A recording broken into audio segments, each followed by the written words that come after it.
মায়ের দোয়া এমন এক শক্তি যা অদৃশ্যভাবে জীবনের সব দরজা খুলে দেয়। মায়ের সন্তুষ্টি মানে আল্লাহ তাআলার সন্তুষ্টি। যেমন একজন যুবক ছিল, নাম আব্দুল্লাহ।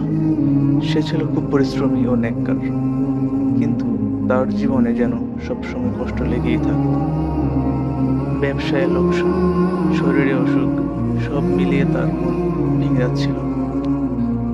একদিন সে একজন আলেমের কাছে গিয়ে বলল, হুজুর, আমি নামাজ পড়ি, রোজা রাখি, কিন্তু তবুও শান্তি পাই না। কোথায় আমার ভুল? আলেম তাকে জিজ্ঞাসা করলেন, তুমি কি তোমার মায়ের জন্য দোয়া করো?